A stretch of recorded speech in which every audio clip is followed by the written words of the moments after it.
മോണലോവ ഞാൻ എന്റെ കാമുകിക്ക് വേണ്ടി, ഞാൻ പ്രേമത്തിലാണല്ലോ, അപ്പൊ എനിക്ക് ഇപ്പോഴാണ് പ്രേമൊക്കെ ഉണ്ടാവുന്നത്. അപ്പൊ ഞാൻ എന്റെ കാമുകിക്ക് വേണ്ടി എഴുതിയൊരു പാട്ടാണ്. അത്ര തന്നെ. എന്റെ കാമുകിനെ മോണലോവ പോലെയുള്ള ഒരു അഗ്നിപർവ്വതമായിട്ട് എഴുതിയേക്കണാണ് അത് പാട്ട്. അത്ര തന്നെ. ഞാൻ എന്റെ കാമുകിക്ക് കൊടുക്കുന്ന ഒരു ഗിഫ്റ്റ് മാത്രമാണ് അത്. അതാണ് മോണലോവ.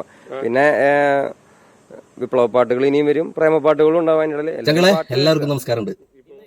ഇന്നത്തെ ഞാൻ പറയാൻ വന്ന വിഷയം എന്താണെന്ന് വെച്ചിട്ടുണ്ടെങ്കിൽ, നമ്മുടെ നാട്ടിൽ ഇന്ന് എല്ലാവർക്കും അറിയാം വേടനെ പറ്റിയിട്ട് ഇപ്പോൾ ഭയങ്കര ചർച്ചകൾ നടന്നുകൊണ്ടിരിക്കുകയാണ്. സോഷ്യൽ മീഡിയയിലും അതുപോലെ തന്നെ നമ്മുടെ ന്യൂസ് മീഡിയകളിലും ഒക്കെ ഒരുപാട് ചർച്ചകൾ നടന്നുകൊണ്ടിരിക്കുന്നുണ്ട്. എല്ലാവരും പ്രതികൂലിച്ചുകൊണ്ടും അനുകൂലിച്ചുകൊണ്ടും എന്താ പറയുക, ഒരുപാട് പോസ്റ്റുകൾ ഞാൻ കണ്ടു.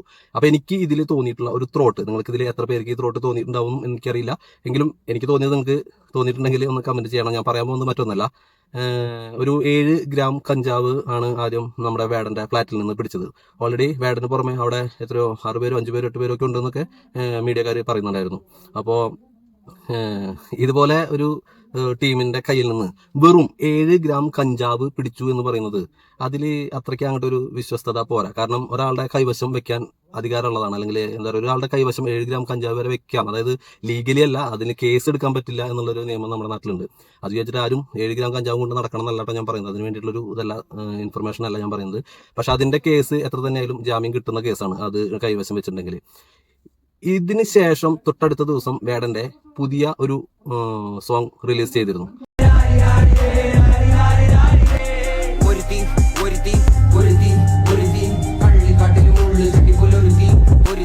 ഏകദേശം അത് ഇന്നലെ ഒരു ദിവസം കൊണ്ട്, ഇന്ന് ഈ സമയം കൊണ്ട് ഒരു ചുരുങ്ങിയത് ഒരു 7 ലക്ഷം പേരോളം ഇടയിലേക്ക് സംഭവത്തി. ഒരുപാട് പേര് ഇപ്പോൾ അതിന്റെ സ്റ്റോറി കാര്യങ്ങളൊക്കെ ഇട്ടുകൊണ്ടിരിക്കുന്നുണ്ട്. ഒരുപാട് പേര് ആ പാട്ട് കേൾക്കുന്നുണ്ട്.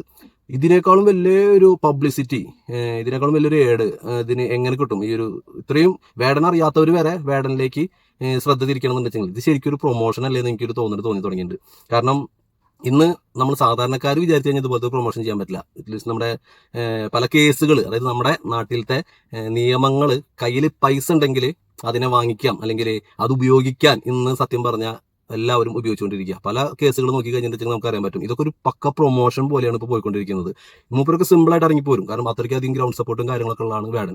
ഇതിപ്പോൾ എന്നെ പോലെ അല്ലെങ്കിൽ നമ്മളെപ്പോലെ ഒരു സാധാരണക്കാരാണെന്നുണ്ടെങ്കിൽ ചിലപ്പോൾ നമുക്ക് ജീവിതകാലം മുഴുവൻ നമുക്ക് അവിടെ എടുക്കാൻ പറ്റും. നമ്മുടെ ലൈഫ് ചിലപ്പോൾ കുട്ടിച്ചോറായി വരും. പക്ഷേ ഇങ്ങേർക്കൊക്കെ എന്ന് പറഞ്ഞിട്ടുണ്ടെങ്കിൽ വേടനെ പോലുള്ള ഒരു വ്യക്തിക്ക് എന്നൊക്കെ പറഞ്ഞിട്ടുണ്ടെങ്കിൽ ലൈഫിൽ നല്ല കാരിയറിലാണ്, പുഷ്പം പോലെ ഇറങ്ങി വരാൻ പറ്റും. ഇതിനേക്കാൾ നല്ല പ്രൊമോഷനും ഇനി കിട്ടാനില്ല. കാരണം ഈ ലോകം അങ്ങനെയാണ്. സോഷ്യൽ മീഡിയയിൽ എങ്ങനെ ഇനി അതിനെ പബ്ലിസിറ്റി ചെയ്യാം, അല്ലെങ്കിൽ ഇനി എങ്ങനെ അതിനെ കൂടുതൽ ആളുകളിലേക്ക് എത്തിക്കാം, ഓൾറെഡി വേടനെ ഉള്ള സബ്സ്ക്രൈബേഴ്സിൽ നിന്നും എങ്ങനെ കൂട്ടാം എന്നാണ് നോക്കുന്നത്. കാരണം ഇന്ന് പിന്നെ അതിന് പിന്നിൽ ഒരുപാട് പ്രവർത്തനങ്ങൾ അല്ലെങ്കിൽ ഒരുപാട് ശത്രുക്കളുണ്ട് എന്നൊക്കെ പറയപ്പെടുന്നുണ്ട്. കാരണം പണ്ട് MG ശ്രീകുമാറിന്റെ ഒരു ഗാനമേള നടന്നിരുന്ന സ്ഥലത്ത് ഇന്ന് വേടനാണ് എത്തുന്നത്. പലരുടെയും സ്റ്റേജ് പ്രോഗ്രാമുകളൊക്കെ മാറുന്നുണ്ട്. രണ്ട് തലമാണെങ്കിലും ഇന്ന് വേടന്റെ ശബ്ദമാണ് ഉയർന്ന് കേൾക്കുന്നത്. വേടനെ അറിയില്ല എന്ന് പറയുന്ന MG ശ്രീകുമാർ പക്ഷെ ഒരു കാര്യം ശ്രദ്ധിച്ചിട്ടുണ്ടായിരിക്കാം, MG ശ്രീകുമാറിന് വരാനുള്ള അല്ലെങ്കിൽ മറ്റ് ആർട്ടിസ്റ്റുകൾക്ക് എത്തിപ്പെടേണ്ട പല സ്റ്റേജുകളും ഇന്ന് മാറിക്കൊടുത്തിട്ടുണ്ട് ഈ വേടന് വേണ്ടിയിട്ട്. വെറും 2000 പേർക്ക് കയറിയിരുന്ന് കാണാനുള്ള അല്ലെങ്കിൽ ചെന്ന് ആഘോഷിക്കാൻ പറ്റാവുന്ന ഒരു പ്രോഗ്രാമിന് 20,000-ഓളം പേരാണ് വരുന്നത്. അപ്പോൾ ആ വേടന്റെ ഒരു കപ്പാസിറ്റി, അല്ലെങ്കിൽ വേടനിലുള്ള ഒരു പവർ, വേടനിലുള്ള ഒരു ഫയർ എല്ലാവർക്കും മനസ്സിലാക്കാൻ പറ്റുമെന്ന് വിചാരിക്കുന്നു. ഞാൻ പറഞ്ഞു വന്നത് ഇതാണ്.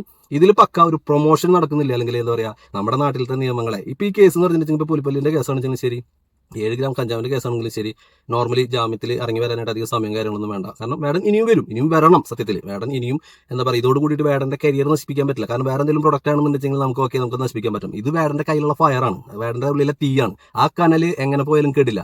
വേടൻ തിരിച്ചു വന്നാലും ഇതിന്റെ ഡബിളായിട്ട്, ഇപ്പോൾ ഉള്ളതിന്റെ ഡബിളായിട്ട് വേടൻ തിരിച്ചെത്തും. എനിക്ക് തോന്നിയൊരു തിങ്കാണ്, ചിലപ്പോൾ എൻ്റെ വെളിവില്ലാത്തവന്റെ തോന്നലായിരിക്കാം. പക്ഷേ ഇന്ന് പൈസ ഉണ്ടെങ്കിൽ പല സിനിമ പ്രൊമോഷൻ വരെ ഇന്ന് ചെയ്യുന്നത് ഈ ഒരു മേഖലയിൽ കൂടിയാണ്. അതായത് ഇന്നൊരു ഏഷ്യാനെറ്റിലോ അല്ലെങ്കിൽ മറ്റേതെങ്കിലും ചാനലുകളിൽ ന്യൂസാക്കി കൊടുക്കണമെന്നുണ്ടെങ്കിൽ, നമ്മൾ ന്യൂസ് കൊടുക്കണമെന്നുണ്ടെങ്കിൽ എത്ര രൂപ മുടക്കേണ്ടി വരുന്നവർ. പക്ഷെ ഇന്ന് അവരൊക്കെ ഈ വേടന്റെ പിന്നാലെ മൈക്കും കൊണ്ട് നടക്കുക, അല്ലെങ്കിൽ ഈ പോലീസുകാരുടെ പിന്നാലെ മൈക്കും കൊണ്ട് നടക്കുക. അപ്പോൾ കൂടുതൽ ആളുകളിലേക്ക് എത്തുകയാണ്. കാലത്തൊട്ട് വൈകുന്നേരം വരെ ഇവരുടെ ചർച്ച ഇതാണ്. അപ്പോൾ ഇത്രയും നല്ലൊരു പബ്ലിസിറ്റി കിട്ടണമെന്നുണ്ടെങ്കിൽ, കയ്യിൽ കാശ് ഉണ്ടെന്നുണ്ടെങ്കിൽ, ഒരു പ്രോഗ്രാമിന് 3 ലക്ഷം 4 ലക്ഷം രൂപയൊക്കെ ഇതിന് പേഴ്സണിന് കിട്ടുമ്പോൾ, അതായത് അതിന്റെ ആർട്ടിസ്റ്റുകൾക്കും അല്ലെങ്കിൽ അതിന്റെ ബാക്കിൽ നടക്കുന്ന അണിയർ പ്രവർത്തകർക്കും അതിന്റെ ലൈറ്റ്, സൗണ്ട്, സംഭവങ്ങൾ അതൊക്കെ എക്സ്ട്രാ പേയ്മെന്റ് ആയിരിക്കും. അപ്പോൾ ഇങ്ങനെ ഒരാൾക്ക് ഒരു മാസത്തിൽ 30 ദിവസം ഉണ്ടെങ്കിൽ ചിലപ്പോൾ ഒരു 25 ദിവസം പ്രോഗ്രാം തന്നെ ആയിരിക്കും, അല്ലെങ്കിൽ 25 ദിവസം 25 ദിവസം ഒരു ദിവസം തന്നെ 2 സ്ഥലത്ത് പ്രോഗ്രാം ഉണ്ടായിരിക്കും. കേരളത്തിലത്തെ മാത്രം കാര്യം പറയുന്നത്. അപ്പോൾ അതിന് പുറത്തും കാര്യങ്ങളുണ്ടായിരിക്കും, പുറത്തും വർക്കുകളുണ്ടായിരിക്കും, പരിപാടികളുണ്ടായിരിക്കും. അപ്പൊ ഇനി എനിക്ക് തോന്നിയൊരു സംഭവമാണ്, ഇതൊക്കെ ഒരു പക്ക പ്രൊമോഷൻ അല്ലേ, നമ്മളൊക്കെ കഥ അറിയാതെ ആട്ടം ആടുകയാണോ എന്നുള്ളൊരു തോന്നൽ നമ്മൾ പോലും വിശ്വസിച്ച് പോകണം. നമ്മൾ എല്ലാ സാധാരണക്കാരായ ജനങ്ങളും ചോദിക്കണം, ഇതിനേക്കാളും വലിയ ക്രൈമുകളും ഇതിനേക്കാളും വലിയ സംഭവങ്ങളൊക്കെ പിടിച്ചുള്ള ആളുകൾ വീണ്ടും നമ്മുടെ നാട്ടിൽ നിന്ന് പുറത്തിറങ്ങി നടക്കുക. ഹെൽമെറ്റ് പിടിച്ചവനോട് കേസുള്ളൂ. അതേപോലെ തന്നെ ഗവൺമെന്റിനോട് പറയാനുള്ള സംഭവം, കുറെ വർഷങ്ങളായില്ലേ ഇവിടെ ഈ കഞ്ചാവ് പിടിക്കാൻ തുടങ്ങിയിട്ട്, എത്ര വർഷങ്ങളായി നിങ്ങൾ ഇതിനെതിരെ എന്താ പറയുക പോരാട്ടം തുടങ്ങിയിട്ട്. ഇത് ഉപയോഗിക്കുന്ന ആൾക്കാരെയല്ലേ നിങ്ങൾ പിടിക്കുന്നുള്ളൂ, അല്ലെങ്കിൽ ഇവിടെ ചെറിയ ചെറിയ രീതിയിൽ സപ്ലൈ ചെയ്യുന്ന 1 കിലോ 2 കിലോ 10 കിലോ 15 കിലോ, ഈ 15 കിലോ എന്നല്ലല്ലോ ഇവിടെ വരുന്നത്. ഈ കേരളത്തിലേക്ക് വരുന്നത് ബൾക്ക് ബിസിനസ് ആണ്. അവരെ സ്റ്റോപ്പ് ചെയ്യാൻ നിങ്ങൾക്ക് പറ്റുന്നില്ല എന്ന് വെച്ചെങ്കിൽ നിയമമൊക്കെ എടുത്ത് കാട്ടികളാ. ബീവറേജ് വഴിക്ക് ഈ സാധനം കൊടുത്തിട്ട് ഗവൺമെന്റിക്ക് ടാക്സിന്റെ പൈസ വാങ്ങിക്കാൻ നോക്ക്. ഇതിന് ആവശ്യക്കാരുള്ള കാരണം കൊണ്ടാണ് ഈ സാധനം ഉപയോഗിക്കുന്നത്. വലിക്കുന്നവരും കുടിക്കുന്നവരും നശിക്കാണ്ടിരിക്കുക എന്തെങ്കിലും ആയിക്കോട്ടെ, എന്തായാലും മദ്യം കുടിച്ചിട്ട് ഇവിടെ ആരും നന്നാവുന്നില്ലല്ലോ, എന്നിട്ട് ഗവൺമെന്റ് അത് വിൽക്കുന്നില്ലേ. അപ്പൊ അത് ഈ പറഞ്ഞ പോലെ ഈ സാധനം ലീഗലാക്കിയിട്ട് ഇവിടെ ബീവറേജ് വഴിക്ക് വിൽക്ക്. നിങ്ങളെ കൊണ്ട് എന്തായാലും ഈ സാധനം പിടിച്ചിട്ട് ആൾക്കാരെ കൊണ്ട് എന്താ പറയുക പൈസ അടപ്പിച്ച് കുറച്ചാൾ ഉള്ളിൽ കിടന്ന് വീണ്ടും തിരിച്ചു വന്നിട്ട് വീണ്ടും ഈ പണിക്കിനെ പോകുന്നത്. ഒരു പ്രാവശ്യം മുദ്ര കുത്തി കഴിഞ്ഞാൽ അവർക്ക് പിന്നെ വേറെ പണി പോലൊന്നുമില്ല, പിന്നെ അവർ ഇതിന്റെ പിന്നാലെ തന്നെ നടക്കുന്നത്. ഇനി വേടനെ പോലുള്ളൊരു ക്യാരക്ടറൊക്കെ ഇത് ഉപയോഗിക്കുന്നുണ്ടെന്ന് പറയുമ്പോൾ ഇഷ്ടം പോലെ ആളുകൾ ഇത് ഉപയോഗിച്ച് തുടങ്ങും. കാരണം ഇത്രയും പബ്ലിസിറ്റി, ഇത്രയും പൈസ, ഇത്രയും കരിയർ ഇതൊക്കെ ഉണ്ട്. ഇപ്പൊ ഷൈൻ ടോം ചാക്കോ സിനിമ ഫീൽഡ്, അപ്പൊ എല്ലാവരും ഇത് ഉപയോഗിക്കുന്നുണ്ട്. പുറത്തേക്ക് ആരും ഇത് പബ്ലിസിറ്റി ചെയ്യുന്നില്ല എന്നുള്ളൂ. പല സിനിമകളിലും ഇത് കാണിക്കുന്നുണ്ട്, ഇത് ഉപയോഗിക്കുന്ന വിധം വരെ കാണിക്കുന്നുണ്ട്.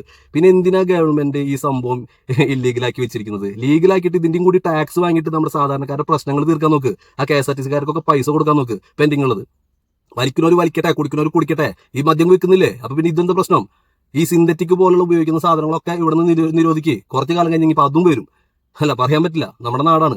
നമ്മുടെ നാട്ടില് ചാരായം ഉണ്ടായിരുന്നു, നിർത്തി. എന്തുകൊണ്ട്? ഈ മദ്യ ലോബികൾക്ക് വേണ്ടിയിട്ട് ആ സംഭവം നിർത്തി. അതൊക്കെ തന്നെയാണ് ടൊബാക്കോക്ക് വേണ്ടിയിട്ട് ഈ കഞ്ചാവിന് പ്രൊവൈഡ് ചെയ്യുന്നില്ല. അതുപോലെ തന്നെ ഇതൊക്കെ നിങ്ങൾ ചെയ്തിട്ട് ആവശ്യക്കാർ വാങ്ങിക്കുക, വലിക്കുക, കുടിക്കണ്ടെന്ന് വിചാരിച്ചവരും വലിക്കണ്ടെന്ന് വിചാരിച്ചവരും ഇത് വലിക്കില്ല. ഇത് വേണമെന്ന് വിചാരിച്ചവർ ഇത് വാങ്ങിക്കുന്നുണ്ട്, ഉപയോഗിക്കുന്നുണ്ട്. ഇതിന്റെ ഇരട്ടി നമ്മുടെ കേരളത്തിലേക്ക് വന്നുകൊണ്ടിരിക്കുന്നുണ്ട്.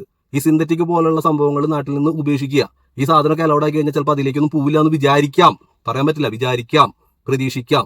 ഇത് മറ്റുള്ളവരൊക്കെ എന്താ പറയുക ഒരു തനി വേടനാക്കുന്ന പോലത്തെ ഒരു പരിപാടിയല്ല ചെയ്യുന്നത്. എനിക്ക് പറയാനുള്ളത് പറഞ്ഞെന്നുള്ളൂ. ഓക്കെ, ശരിയാണെന്ന് നിങ്ങൾക്ക് തോന്നുന്നുണ്ടെങ്കിൽ